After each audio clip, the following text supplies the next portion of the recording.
You won't believe it, but today I'm going to tell you a story about what happened to our hamsterarium while we were away. We traveled to another city with our pets, and when we returned, we were shocked.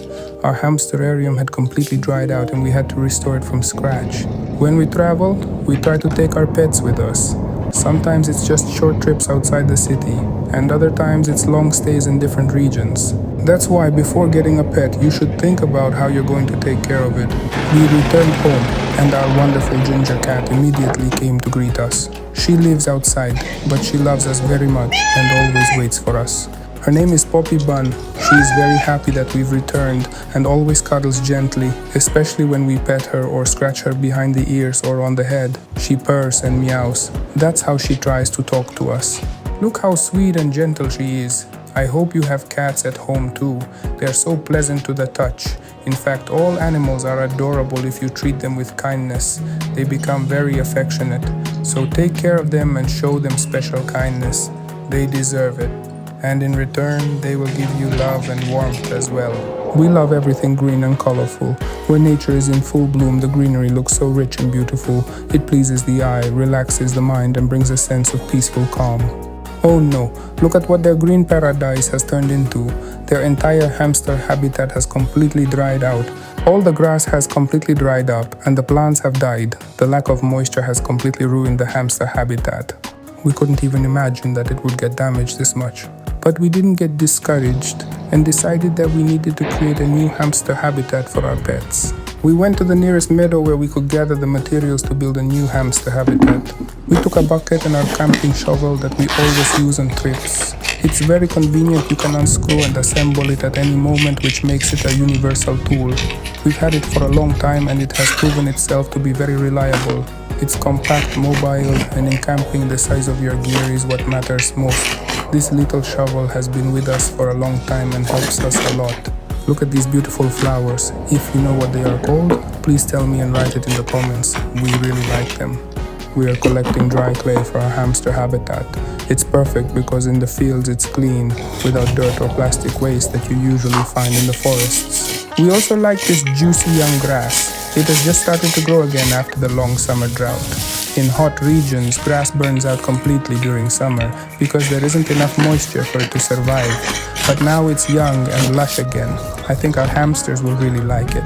Look at its juicy sprouts. The roots look so fresh and appetizing that you almost want to try them yourself.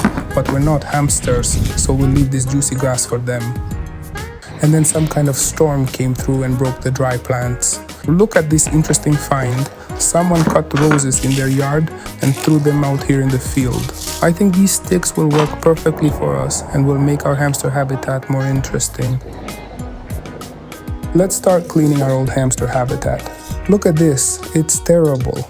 In some places strong mold has formed. I don't even understand how it appeared and spread here. Probably the hamsters had left some food in this area before. That's why it was the right decision to remove everything and rebuild the hamster habitat from scratch. You can't leave them in an environment like this, they could get sick.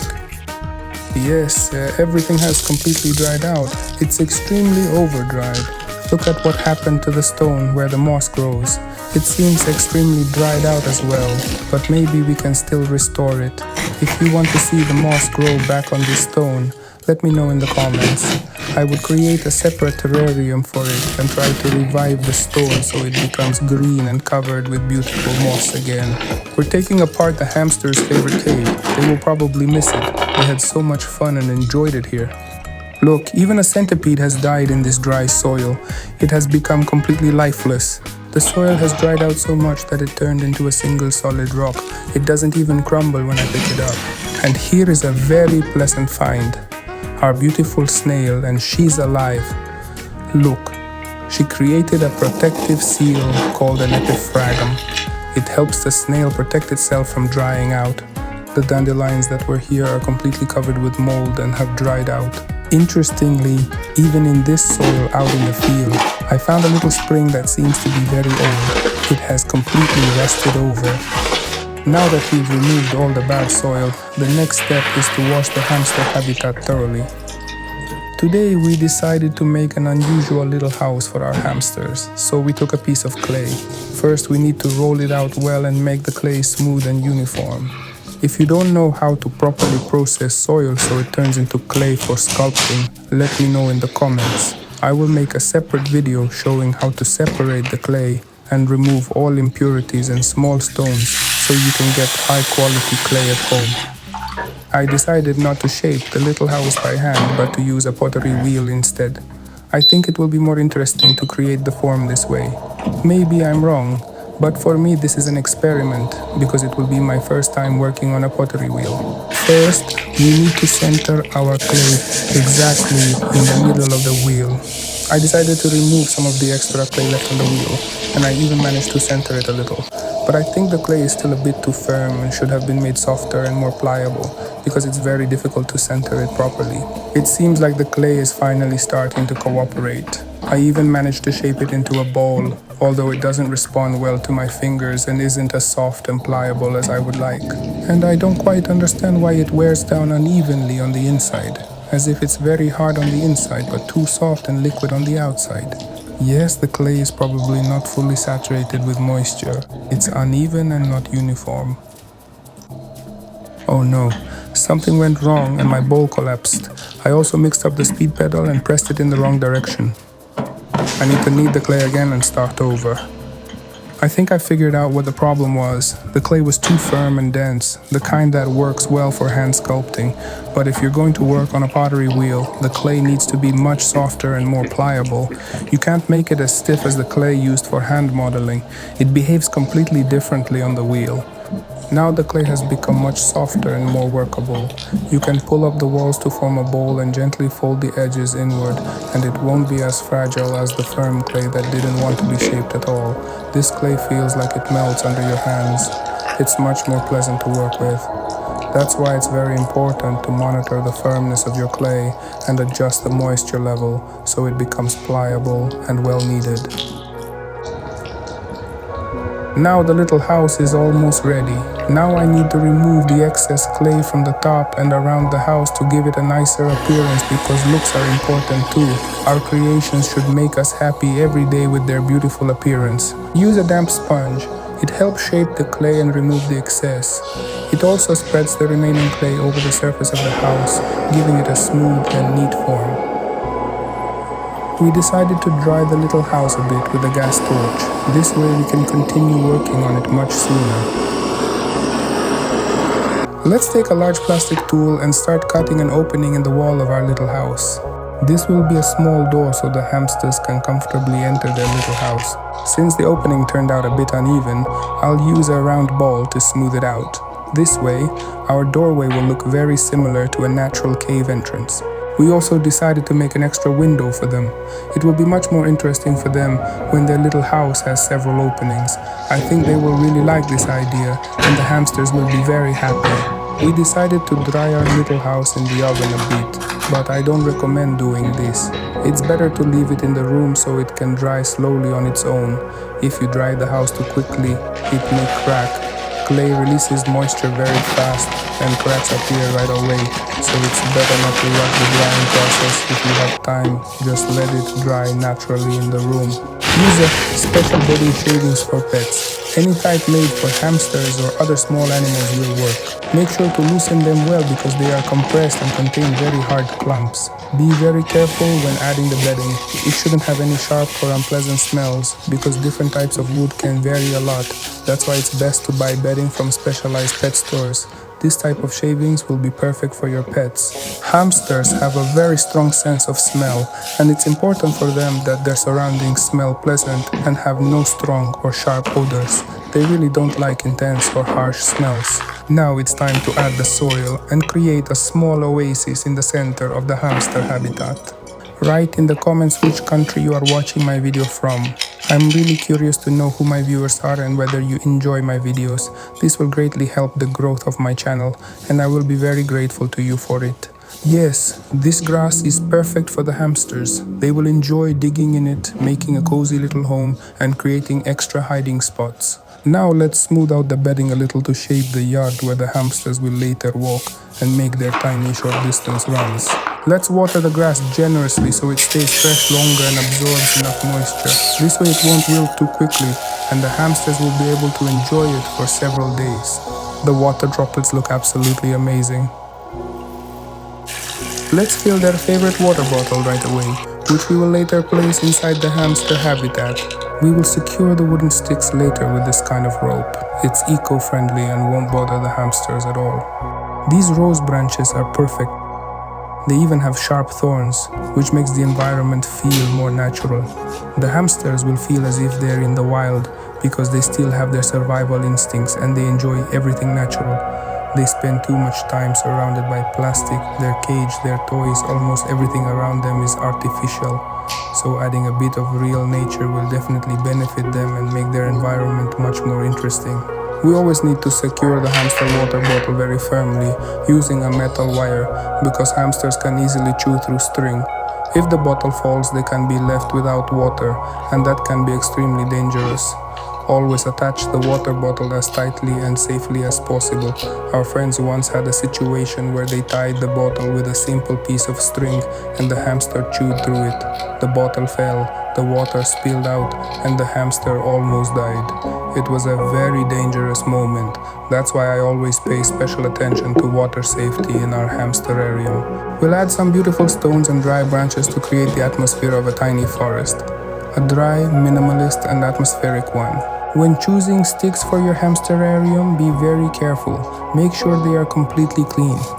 Many people pick up dirty branches from the street, and they can be sprayed with chemicals or covered in oil. I've even seen friends bring dry branches from the courtyard of an apartment building. That's dangerous because people often pour cleaning chemicals outside when washing floors or cars. That's why you should always decorate your hamsterarium only with clean, safe materials, free from any chemicals or strong smells. We also decided to make a small clay feeder for our hamsters, and our little house has already dried completely. Great news! Our little snail is alive. I added a bit of moisture to her and she immediately came out of her shell. Alright, let's set up our little house and our feeder. These are the two main things our hamsters will need. The feeder will definitely be useful, but as for the house, we'll see. Whether they will go inside, stay there and actually live in it is still unknown. We ended up with a wonderful little hamsterarium. I think our hamsters will really enjoy walking around here and spending their time playfully. It's time for our first hamster to come out. We release him and watch his reaction. He immediately starts exploring the area, sniffing everything and listening carefully to every little sound. I really love watching hamsters when they find themselves in a new place for the first time. They raise their little ears, start running around quickly and sniff everything as if they're exploring a brand new playground. Maybe everything feels new to them, which is why they move so fast, trying to see as much as possible. It's truly fascinating to watch. They are truly very funny and adorable. I love watching them. Please write in the comments what kind of pet you have at home. Maybe you even have several pets. Tell me how you take care of them. I'm very curious to learn about the lives of other pets. We don't have any other animals at the moment and we are thinking about getting someone else, but we're not sure yet. So I'd love to know, what pet do you have and how do you take care of it? Yes, my expectations were met. I really thought the hamsters would climb on these branches and they absolutely love it. For them, it feels like the wild, something new and exciting that they have never seen before. They scratch the glass with their little paws in such a funny and cute way. They try everything by taste, chewing on wooden sticks and stones. It's fascinating to watch how they explore the world like this. They're probably like small children. Kids also put everything in their mouths to understand it, and hamsters do the same. They test everything with their teeth to figure out whether it's edible and what it actually is. Everything is so fascinating to them right now that they're even ignoring their favorite treat, mealworms. They absolutely love them and usually crunch on them happily, since the worms are dried and probably very tasty for hamsters. But at the moment they don't want to take them for some reason. I guess they want to explore their surroundings first and see what everything looks like. They're very curious and very busy studying their new environment. Look how he cleans his little ears with his paw and takes care of his fur. Hamsters love cleanliness. They constantly wash themselves and groom their fur to keep it fluffy and clean. This is very important for a hamster's life. Yes, they are already exploring the little house we made from clay. So later, when they feel completely comfortable, they will start living in it. Yes, they ended up with a real mini amusement park, as if they're riding and jumping like on a roller coaster, climbing over different obstacles. They are having so much fun. It's even interesting to imagine if you turned into a hamster and spent the whole day inside this hamster space, how would you feel? But they are so cheerful and brave, not scared at all. They don't hide in a corner. They explore everything, run, jump, and climb. That means they truly love it here. They even made a tiny little home right inside the grass. I knew the grass would be perfect for them, and it looks like they're already starting to weave a new nest, almost like little birds. They make a small hollow and curl up inside it. It's interesting that they seem to like the soil more than the wood shavings. Maybe it feels nicer, or maybe it has a pleasant natural smell for them. I'm not sure, but it's very curious. What do you think? Will they start making underground tunnels in the shavings later? Let me know if you have hamsters that dig tunnels in their bedding. I would really love to see them create a big tunnel or a burrow under the ground. Well, it's finally time for them to enjoy some delicious mealworms. Hamsters really love them. And if you have hamsters at home, please buy them some mealworms. It's their favorite treat. Yes, the hamsters have already settled in completely and even started digging little burrows in the shavings, just as I expected, so everything is going well. I always worry a bit when I build a new home for them, wondering whether it will suit them and whether they will feel as comfortable as they want to be. They probably got a bit tired of the mealworms, so we decided to add their regular food into the little bowl we made for them, the dry hamster mix with all the different nutritious ingredients. Let them have their usual food too, so they can feel that they are truly at home. Yes, they are very curious about their new feeder. I hope they find a couple of tasty little pieces they like. Yes, they have fully settled in, and they already love it here. They've stopped running around like crazy all over the hamster habitat. They looked around, learned what is here, and realized that everything is safe for them. There were many new smells, and I read that hamsters are very sensitive to scents. They may like them or dislike them. That's why I was worried that these new smells might bother them. But now they have calmed down, which means everything is fine. They relaxed and will enjoy living in this hamster home. Thank you for watching my video until the end. It really helps me a lot. If you enjoyed it, please leave a like and share it with your friends. I would be very grateful. And don't forget to leave a comment. I truly enjoy talking with you. See you in the next video. Thank you.